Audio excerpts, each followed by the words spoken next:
in solubility. And just very simply, in its simplest form, a chromatogram is, for example, a piece. I use filter paper because it works well with water as the solvent. I draw a pencil line a small distance from the bottom, okay? And on that pencil line, we can put tiny little samples of, well, for example, ink. Now, yes, but then you need a different solvent. I'm using water as a solvent. It's substances. I'll explain to you in a moment. Okay.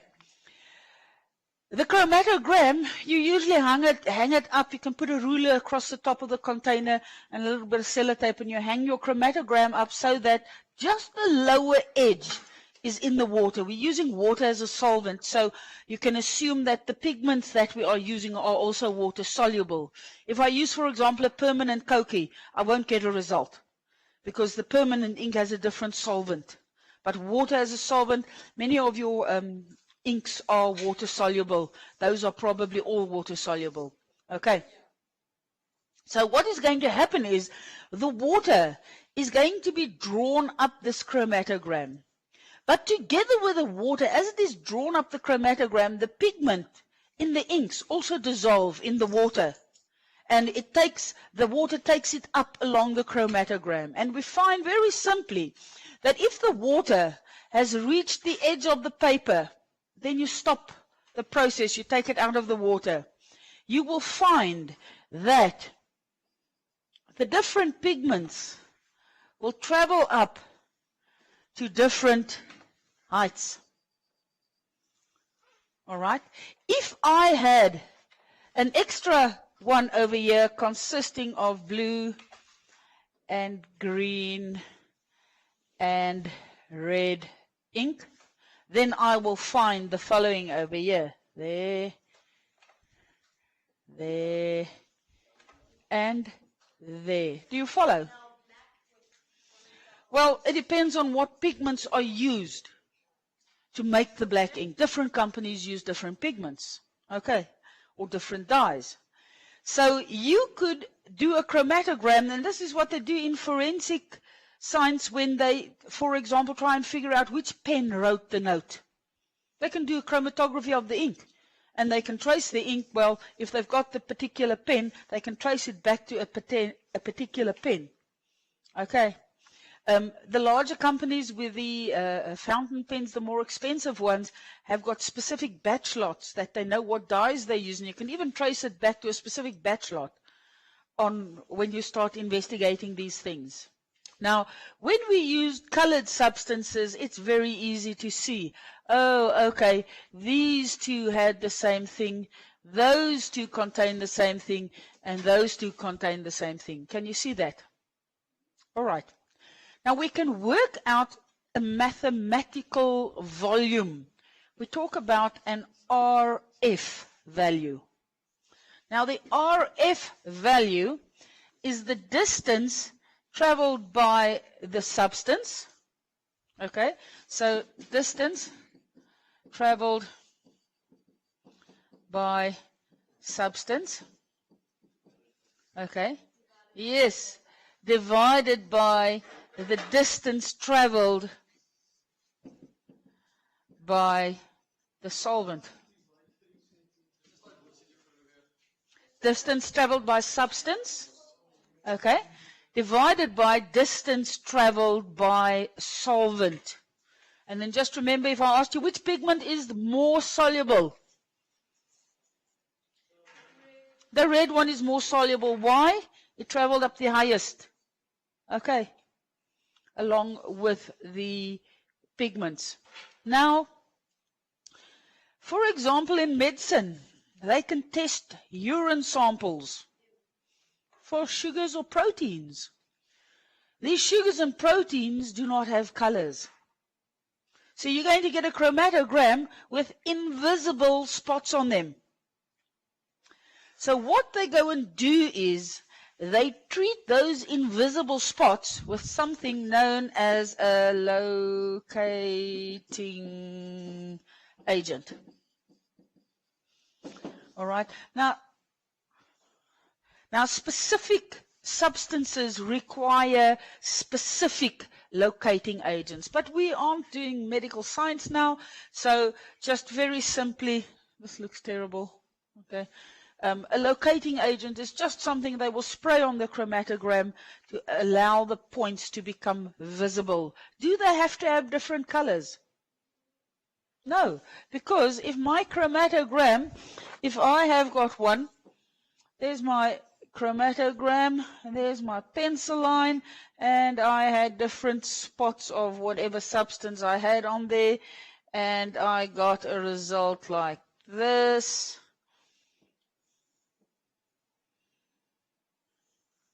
What can I deduce from my chromatogram? Well, let's say A, B, C, and D. It doesn't have to have a different color. It must make a visible spot because different substances have different solubilities. Okay. So we can go and figure out substance A and substance C shares one substance. Substance B shares one substance with A and one substance with D. Substance C contains something that none of the others have, and it corresponds with one point on A. All right. And then substance D has the same substance in it as B. Now they can use this for coloring in cool drinks to test which chemicals they've added. We can do it with sugars. We can do it with proteins. You can do a chromatogram with chlorophyll because the chlorophyll in the leaves of the plants, there are different types of chlorophyll. And you can separate out the chlorophyll types from a leaf by means of chromatography. The form in which we do it is very, very, very basic. You get specialized sheets containing like a silica gel which absorbs the solvent better, and then when it leaves the spot behind in the gel, you can scratch the gel off and you can wash the pigment out to get it separate. Okay? Genes. The diagram that they show with the little lines on them that represent genes. Have you seen this in the movies? It's done with electrophoresis. They do a chromatography using a potential difference across a sheet. And the different proteins travel up to different lengths. And then they can identify the genes. They can separate them out by means of a very specialized form of chromatography. All right. So chromatography separates substances on grounds of solubilities. If you look in your textbooks, there on page 30, they say estimating purity. Which substances are pure, A, B, C, or D? D. Why? Only contains one thing.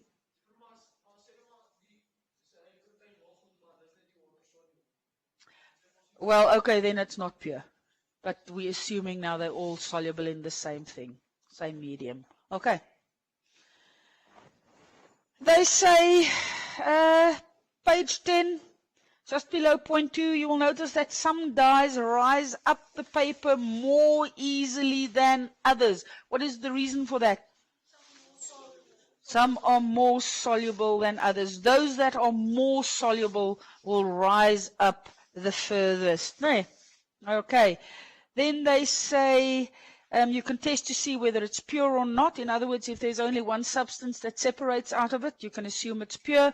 If there's more than one, it is impure. In the second paragraph, I'm just reading, they say chromatography that uses paper is called paper chromatography. There are many other kinds of chromatography. One useful kind uses a column of pure sand in a glass tube instead of the paper, and the liquid runs down instead of up. This is called column chromatography. Okay, and then if it's got sand, if you have substances left at certain levels within that column, you can remove it and you can wash it from that substance to separate the substance out. Okay. Yeah, not at all. We'll just do very basic paper chromatography and the use of locating agents. Yeah, just, but they won't ask detailed anything on that. No, they can ask you on paper chromatography, determine the RA value, and if the spots are invisible, what do you do to see them? You treat it with a locating agent. You don't need to know specific locating agents at all. It's just very basic. Okay. They say chromatography can also tell us about the purity of colorless substances. Two common ways of doing this. Use a locating agent. Okay. This is a substance that is sprayed onto the paper after the experiment and which reacts with the colorless spots. How do you know when the experiment is done if you have got colorless spots? When the solvent reaches the top of the chromatogram, okay. Okay, yeah. Because some people don't think of it. Okay, done. That's it there. Yes. Yeah. Yeah. I think initially it's trial and error, but I think at this point they know if the substance you are testing for is a protein, they will use a certain locating agent for proteins. If it's sugars, they will use one. There are very specific locating agents. That's why I say you don't need to know the names or codes or whatever they use to do that, but it is very specific. Okay. If you've got something and you don't know whether your substances are only water soluble, you will repeat the process with water, with a solvent that will dissolve ionic substance, one that will dissolve covalent substance, or one that will dissolve sugars or proteins or carbohydrates or whatever. Okay.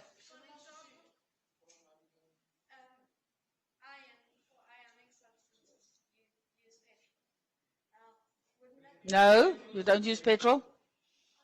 Petrol is molecular. Mm-hmm. The problem with the petrol is petrol itself is a mixture. So you must use a pure substance as the solvent. Okay? You would have to use one specific fraction containing whatever. Do you understand? Okay. All right.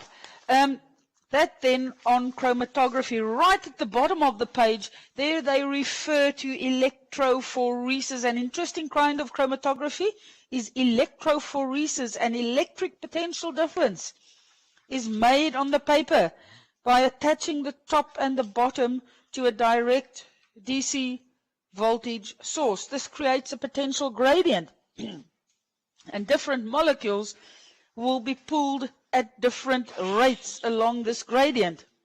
And that is how they use it to separate DNA during DNA analysis. Okay. Next heading there, compounds and elements. Definition of a compound. Two or more substances, chemically bonded. In terms of an element, it's a pure substance consisting of one kind of atom. Both compounds and elements are pure. Okay? If I have a mixture, what is the definition? Two or more substance, not chemically bonded, no new properties, no energy uptake or give off. Yeah. Say again? Yes. Hydrochloric acid is actually a gas. And they dissolve it in water. Then you get, that's why you get hydrogen chloride and you get hydrochloric acid. When I work with a gas that's not dissolved in water, okay, then I have hydrogen chloride. The moment I go and dissolve that gas in water, then I have hydrochloric acid. Technically, no.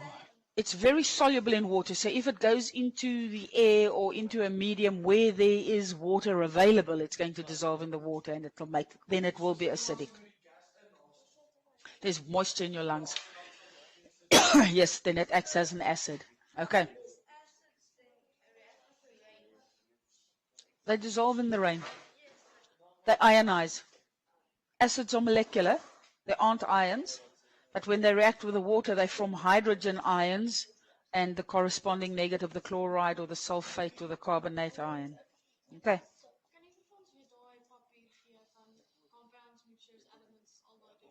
I will get it out. I will find one. Okay. All right. So then there in your books on page 12, they simply refer to the second paragraph. They have a look at chemical reactions. Now, in general, your books refer to chemical reactions as being non-reversible, but this is not entirely true. Many chemical reactions are reversible, so I don't like that choice. So when you refer to a chemical reaction, then you refer to energy that is taken up or given off, and what is done with this energy? What is the energy used for when I want a reaction to occur? That activation energy. It is used for bonding. Before bonds can form? This is very important, people. Remember the graph with the activation energy. Okay? If I have hydrogen, whether it's exo or endothermic, and I get water over here, what happens over there? Yes, I require energy to break those bonds. So I end up with hydrogen atoms and oxygen atoms. Now they can collide with each other, and when bonds are made, energy is given off. So we use energy during bond breaking. Okay, and energy is given off in bond making. And the reaction is exo or endothermic depending on how much energy is used for bond breaking and how much energy is given off during bond making. If bond breaking requires more energy than bond making gives, then it's endothermic. If bond making gives off more energy than what is required by bond breaking, then it is an exothermic reaction. All right. Nee, ek wag nie vir Albert nie. Hy's fine. When certain hydrocarbons, we refer to them as fuels. Most of the fuels we use are hydrocarbons. Now, the definition of a fuel is a store of chemical potential energy. And in general, we find that the fuels require less energy for bond breaking than what they give out during bond making, so they are exothermic. And we use this heat then to drive cars, to generate electricity, etc., cook food, and so on. Okay. Now, they say we can, when a fuel burns, most of our fuels are hydrocarbon fuels. What does this mean? They are made up out of hydrogens and carbons. So when they burn, the bonds are broken between the hydrogens and the carbons. They react with oxygen, so the products for the combustion of a hydrocarbon fuel is always water and carbon dioxide. All right. They summarize a couple of bulleted points there on page 12. They say all matter is made up of chemical elements. The elements are often joined chemically to form compounds. Most of the matter around us is made up out of a mixture of different compounds. For example, air is a mixture consisting of nitrogen, oxygen, carbon dioxide, water vapor, a little bit of argon, helium, etc. Okay. Mixtures can be separated into pure substances. Remember, mixtures consist of elements and elements, elements and compounds, compounds and compounds. And they can be separated without having to break chemical bonds. So we say they can be separated by means of physical processes. Yes, that's like distillation or decanting or sorting. Yes, for a mixture. Okay. The next one, mixtures can be separated by physical techniques. We've just had that. And elements can be turned into compounds by chemical methods. When I turn an element into a compound, I'm going to make it react with something. So I'm going to break bonds and I'm going to make new bonds. So chemical reaction, then very simply making and breaking of chemical bonds. Then chemical changes, they have 3 bulleted points. A change in energy is involved. And then they've got the process is irreversible. Just put it in brackets. Sometimes it is, but it's not always.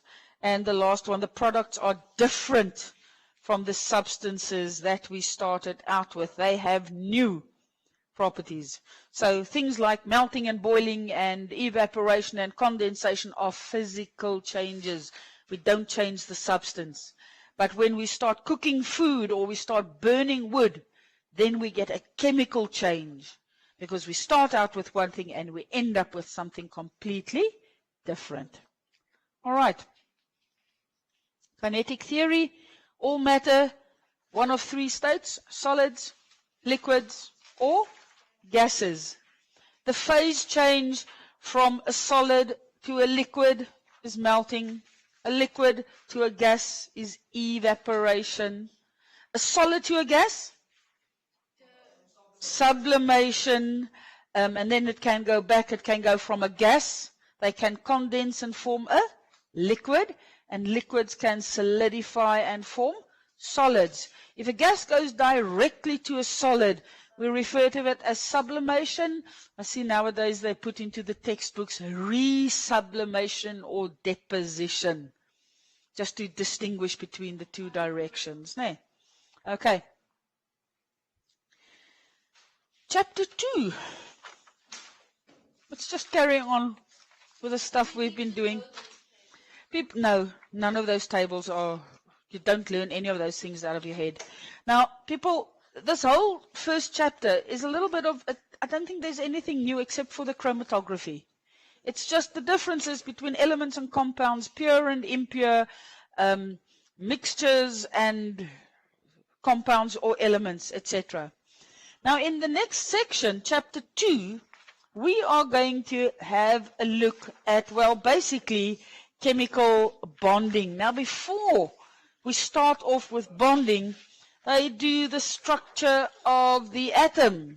What does an atom look like?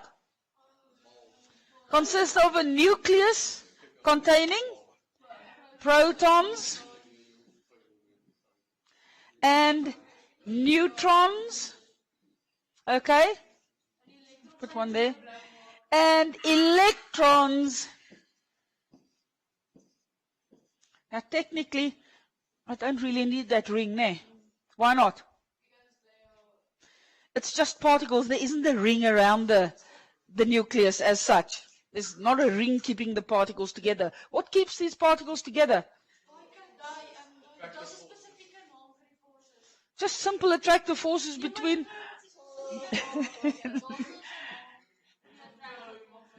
What will a positive and a neutral particle do? It's electrostatic attraction. Because positives attract neutrals. If I didn't have any neutrals, what would these positives do?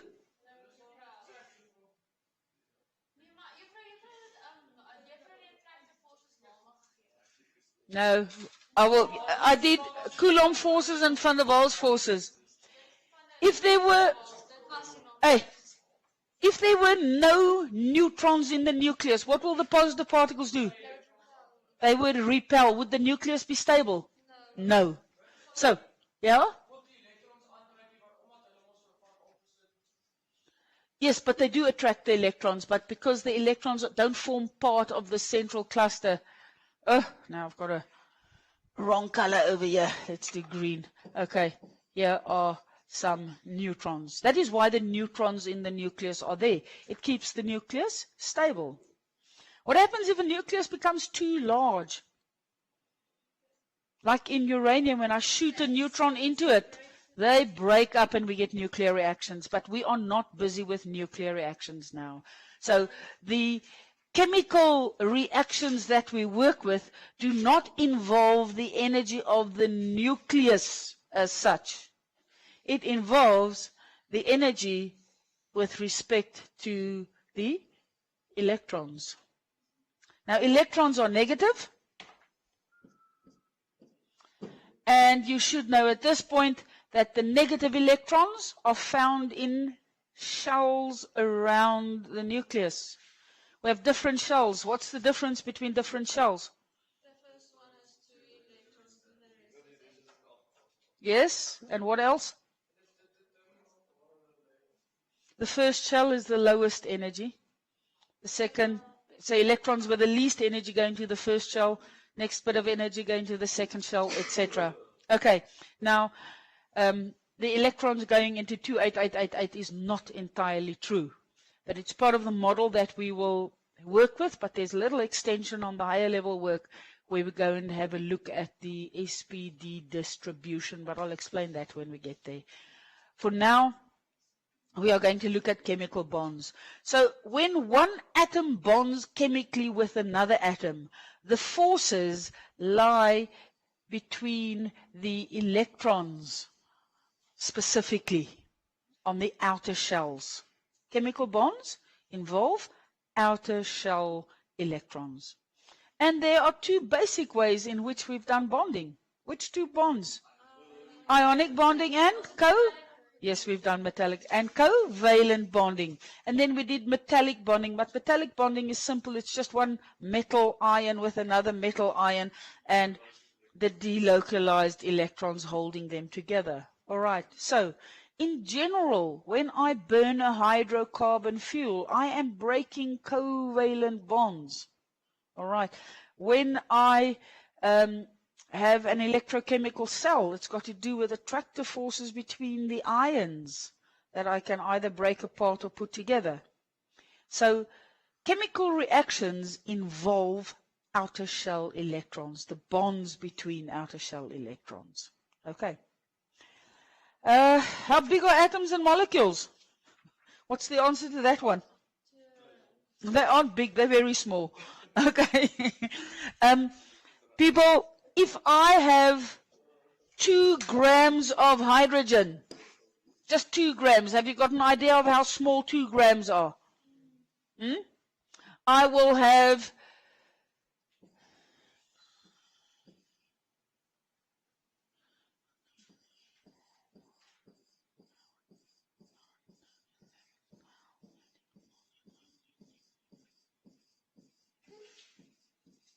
23.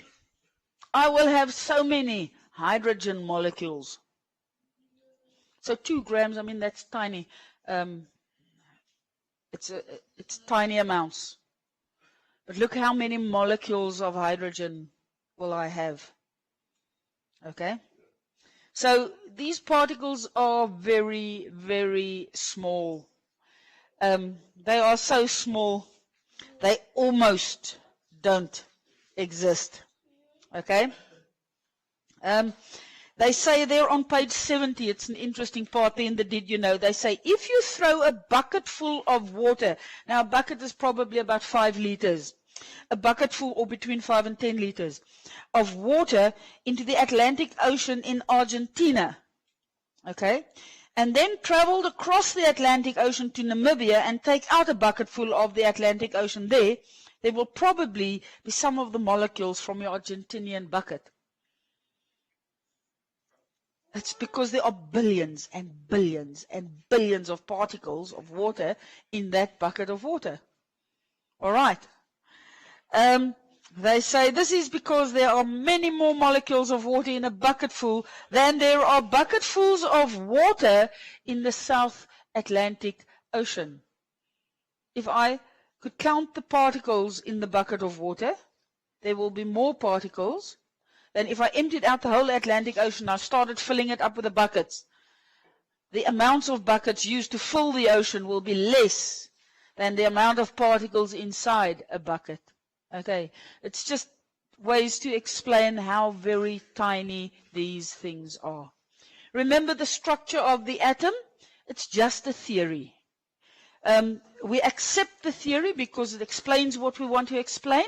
And this theory has been expanded, although at school level we don't go into the finer detail. But if you went and did nuclear science at varsity or wherever you went, then you will refine this theory. And that is why they work with the theory, because a theory can be adapted to explain certain phenomena as you discover them.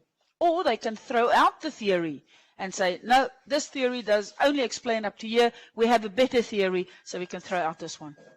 Okay.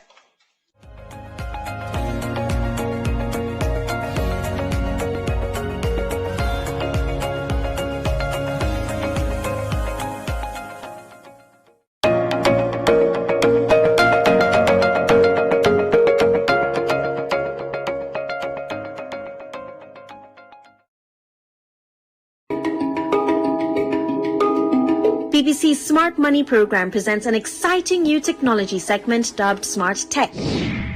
Ghana have a problem of unemployment, also the problem of housing and schools under trees. Now Plus wants to use the problem of plastic waste to solve the problem of schools under trees, housing, and create more jobs for the youth in the country.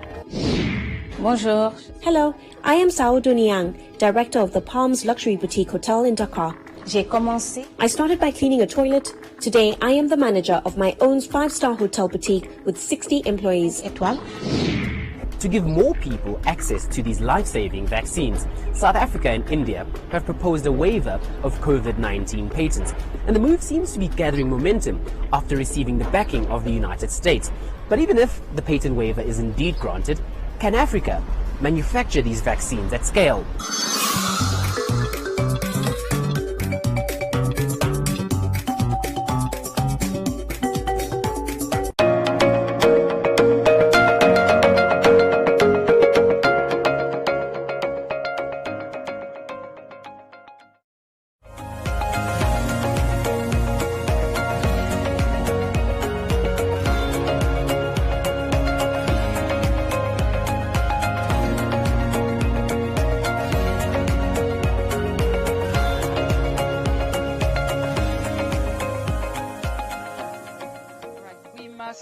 Carry on with chapter 2.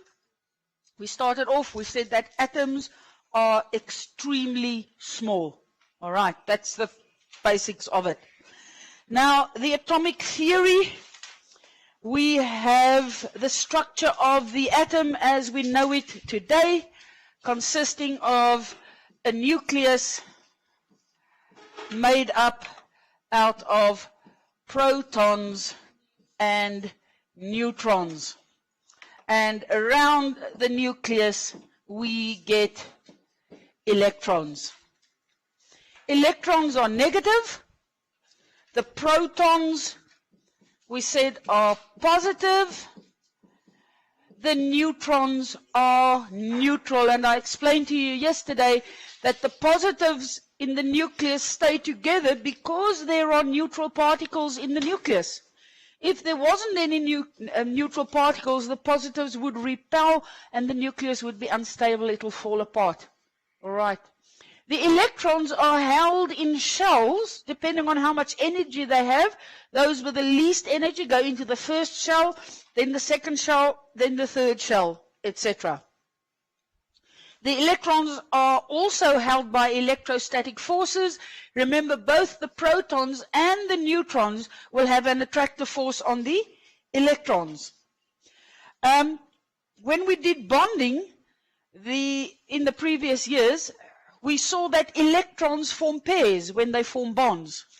The reason for this is, even if this was an electron, the electron is spinning around the nucleus, but as it is spinning around the nucleus, it is spinning on its own axis.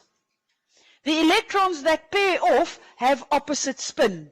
Because of the opposite spin, there is an attractive force between them. All right. And that is why they form two pairs. Okay. Now, this model, as we know it today, hasn't always been there. If we're going to have a look at the history, then there are 5 people who made, well, if one can call it discoveries. the theory started off with Dalton, and he just simply said, matter consists of tiny particles, which we still accept today. He said that atoms of different elements differ. In other words, a hydrogen atom looks different than what a copper atom would look like. And then he said that we can't make or destroy these atoms, and he said these atoms can join together. That's fine. Then the next one was Dalton. His theory is known as the billiard ball because it's just a solid particle. All right. Then J.J. Thomson was the next scientist, and he, well, said that there has to be another particle, the negative particles, the electrons, but initially they thought that the electrons were stuck inside this solid mass. Okay, and today we know the electrons are found around it. Now, Thomson's theory is also known as the current bun theory because his model of the atom looks like a piece of raisin bread, the raisins being the electrons stuck within the dough, the solid part. All right. Then came Rutherford, and Rutherford said, no, we have to have a central part, and these electrons can't be stuck in there. We find them outside of the nucleus. All right, so he said we have a nucleus and there's a space around it in which the electrons move.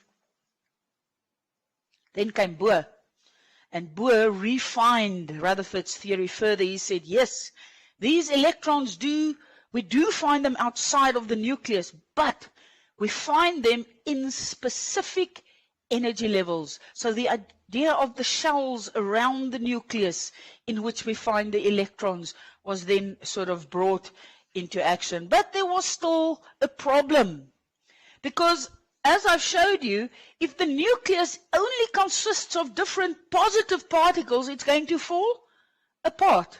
And this is where Chadwick comes in. He said, in the nucleus there is a second type of particle, a neutral particle, one that has no charge, that allows the positive particles to stick together, the neutron. And that is just very broadly, a very short summary of the development of the structure of the atom. This is there on page 20 in your textbooks. Now remember, I personally don't particularly like the history, but you are writing an external exam end of next year, and it is part of the syllabus. All right. So they've got it summarized very nicely there in a chart on page 20. You can have a look at that. All right. Now, when we go and have a look at the different particles, we find that a proton has a mass of, goodness me, 10 to the power minus 26. 10 to the power minus 26 of a kilogram. So it would be 10 to the power minus 23 of a gram. It's very, very tiny.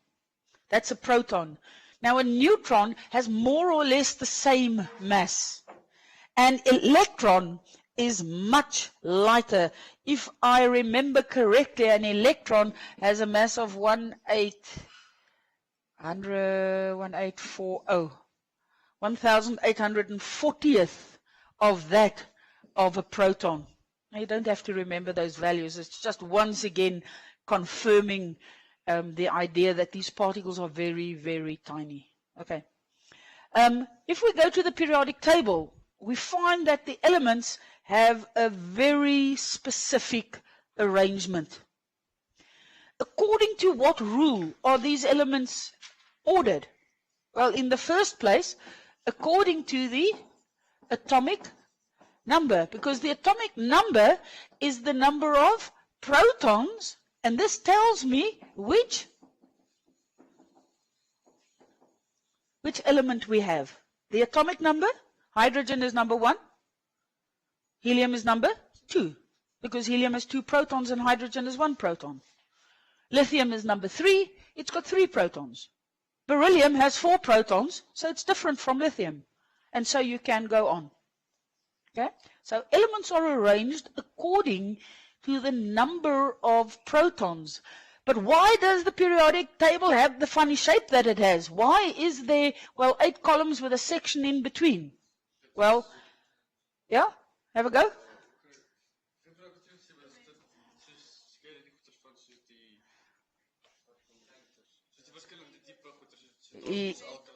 Yes, elements with similar properties are put together.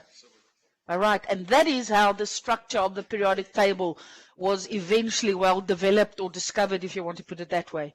All right, there's a very specific reason. It wasn't random. All right, so each element has a very specific place.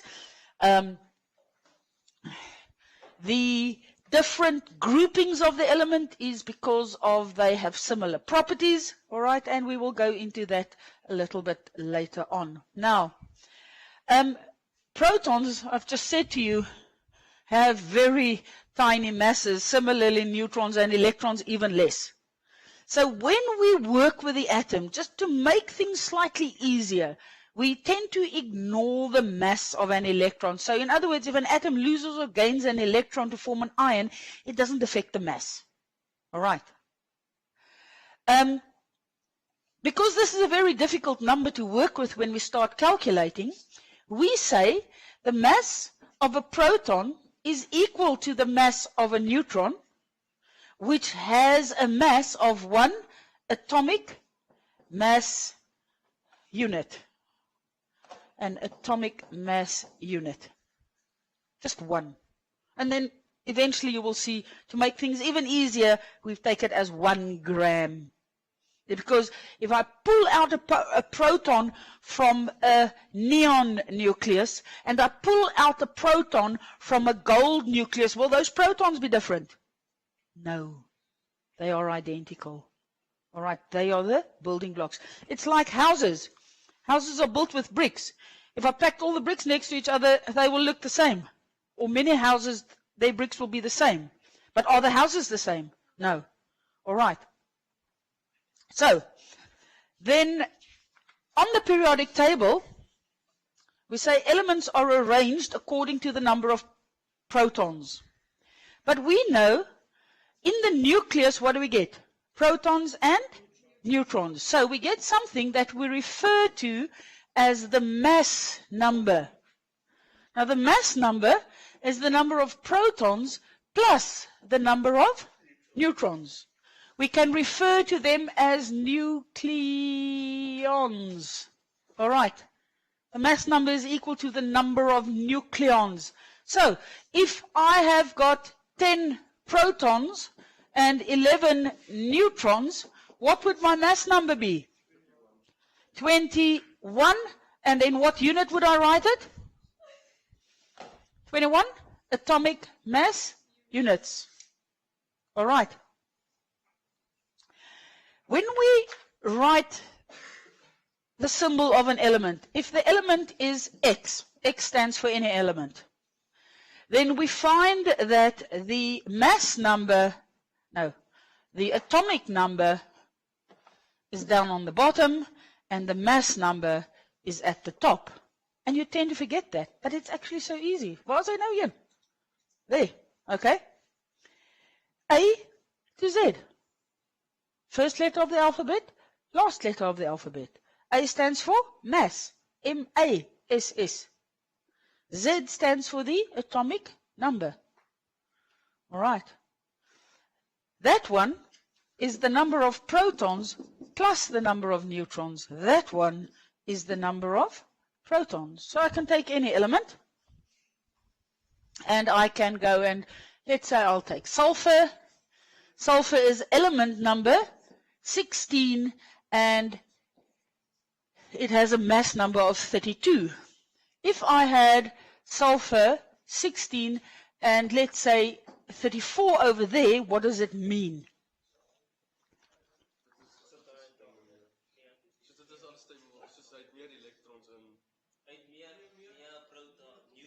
That's it, more neutrons in the nucleus. So what is going to be different? I have the same element, so the atomic number is the same because that determines which element we have. We've got sulfur. But what is different? it can sometimes be unstable, but it's not necessarily unstable. This 32 is equal to 16 plus what?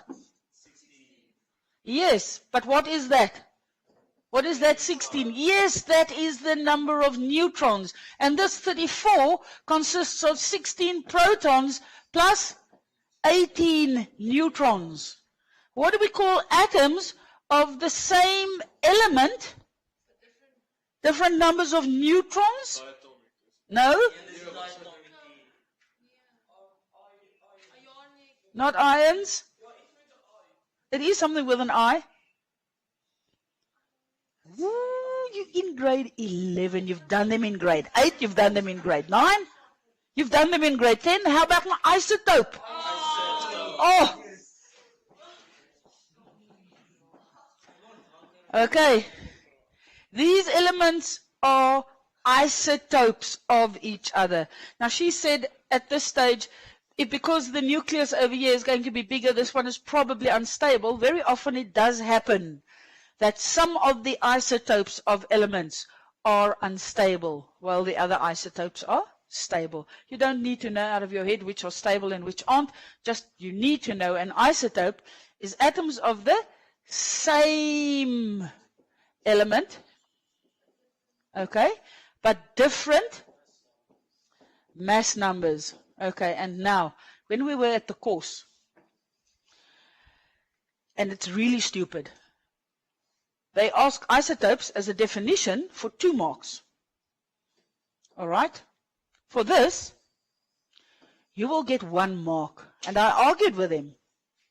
Because I said if it's the same element, well, then it is the same number of protons. And if it's got different mass numbers, it implies the number of neutrons differ. All right? But to get the 2 marks, you have to say atoms of the same element, in other words, having the same number of protons, but they have different mass numbers, so the numbers of neutrons differ. It's like repeating the thing twice. But because it counts 2 marks, you need to have both. So just take note of it. It's really, really stupid. I argued with them with this one. And they said they're going to have a look at it. But please check if it counts 2 marks. Just explain the definition, because it's an easy definition. All right? Yeah. If it's 2 marks. If it's 1 mark, then the stuff written in green is fine. All right? It's not necessarily unstable if there are more. It's just because the nucleus becomes bigger, and then the particles maybe aren't as comfortable with each other. But sometimes it's the smaller nuclei that are unstable. Okay? It depends on from one element to another. It's usually the bigger one that becomes unstable. But there are exceptions, and you don't need to know which become unstable. Okay, so in your textbooks there on page 21, there's the heading Isotopes. And I want you to underline just below the table 2.4. They say, note that the 2 atoms, they've got chlorine there as an example, differ only in the number of neutrons. One atom has 18, the other 20. And then in the next line, atoms of the same element, which have different numbers of neutrons, are called isotopes. So just there by the same element, write in same atomic number or same number of protons, and different numbers of neutrons, they've got the different mass numbers, just that you have the whole double system going. All right. The next paragraph, they say 75% of the chlorine atoms are the first isotope and approximately 25% are the other isotope of chlorine. Now, when we get isotopes, for example, carbon has a very well-known carbon-12 and a very well-known carbon-14 isotope. These isotopes occur always in a fixed, constant ratio. Hydrogen has 3 isotopes, hydrogen 1, hydrogen 2, and hydrogen 3. That has 1 and like that. And they occur in a specific fixed ratio. Now, you don't need to know the ratios, just know that they occur in a fixed ratio. Because now the next thing that we're going to have a look at, if you go and have a look at the periodic table, you will see that there are two numbers on the table. The one is the atomic number, and the other one is the mass number. But the mass number is very often a fraction. For example, selenium is 79.96. Where does that come from? Because the mass that they give is not the mass of a specific isotope. It is the average mass of all of the isotopes that you get in that element according to their ratio. Do you understand? And that is why we get half numbers or 127.6, 121.76. Very few of them in actual fact are whole numbers. But this is because they occur in a fixed ratio. And if I could scoop up a bucket of that element and I could work out the average mass, that is what they've got on there. All right. So don't let that confuse you. The periodic table that you work with in the exams, the one I always hand out to you, has got mostly whole numbers. I think it's only chlorine is like 35,5. It's just they've rounded it off to make it easier. All right. But if you go and look up on the internet and you get one of the more accurate tables, then you will see that it's not whole numbers. All right. Page 21, atomic and molecular mass. We've already worked with that. The atomic number, just very simply, number of protons. The mass is the mass of the average of the isotopes. And when we start doing chemical calculations, we will work with that mass as if it is in grams. So the value there is something known as a relative atomic mass. All right? Atomic mass, number of protons and neutrons. Why isn't it a whole number? It is the average. And then we go and work with it as if it is in grams, so it's relative. All right, the relative atomic mass. In your textbooks there, page 21, the second last paragraph, the middle of it, each isotope has a different nucleon number. That's the number of protons and the number of neutrons. And the relative atomic mass is the average of all the nucleon numbers of all the atoms in the sample of the element. Because of this, the relative atomic mass of most elements is not exactly a whole number. All right. Please mark off page 22, 2.2, B, D, and E, and 2.3, A, B, C. If you look at question 2.2, how many protons and neutrons? That's just simple using this method to determine it. But the next question is slightly more complicated. Have a look. They say, use the relative atomic masses given and calculate the relative molecular masses of the following compounds. Now, the first one is ammonia, NH3. So, the relative atomic mass of nitrogen, I will get it on the periodic table, is 14. And the relative atomic mass of hydrogen from the periodic table is 1. So what is the mass of this thing going to be? Yes, 14 plus 1 plus 1 plus 1, because there are 3. So we find that the mass of this thing using the relative atomic masses is going to be 17. So why don't we refer to it as its relative atomic mass?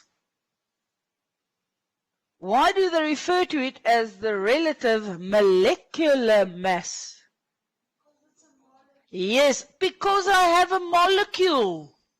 I do use the relative atomic masses, but in the end, this total is the relative molecular mass, MR. If I only had an atom For example, calcium. Would I say work out the molecular mass of calcium? No, I will say work out the relative atomic mass. Calcium has a mass of 40. So instead of referring to it as a molecular mass, because I have an atom, no, the relative atomic mass. They use another term if I have sodium chloride. Mass of sodium is 23 and mass of chlorine is 35.5. So what would this thing's total mass be? Yes, it's going to be 58.5. But now, do I have a molecule? Nope. Do I have an atom? Nope. I have a formula. Okay? So now, instead of referring to it as a molecular mass or a relative atomic mass, they tell you to work out the formula mass.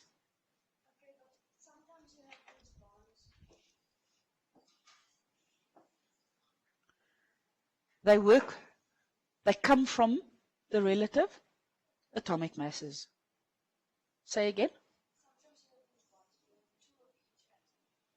For example, CO2. Like that.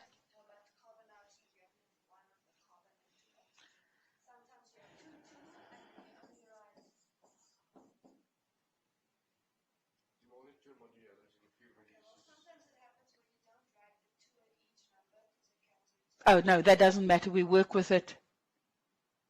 We work with it. You work with it in its simplest ratio. When we do the chemical calculations, we'll come back to that question. Okay. Do you follow me at this point? I think I must stop here. Then you've got time to do the homework. All right?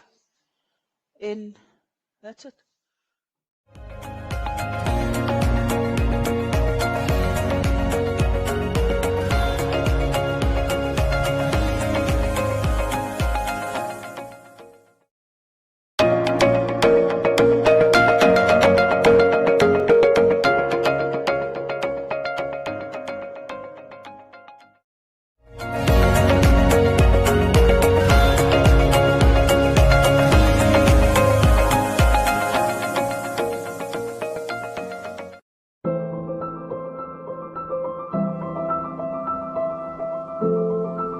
We know the world is a crazy place right now, but don't panic. Take a breath. Slow down. Or better yet, stop completely. We'll still be here when everything settles down.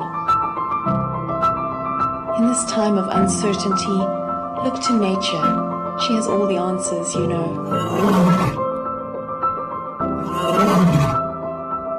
We're not only giving ourselves time to reset, we're giving nature time to restore, revive, restart. We're saving ourselves and we're saving the world. Stay home now so that we can welcome you to Namibia again soon. Yes, the world's a crazy place right now, but don't despair. Find the joy, cherish hope, breathe. Take a moment, take a few, and someday soon you'll once again be able to stay in wonder at this magnificent view. The world's a crazy place right now, but don't worry, we'll still be here. We'll see you again soon.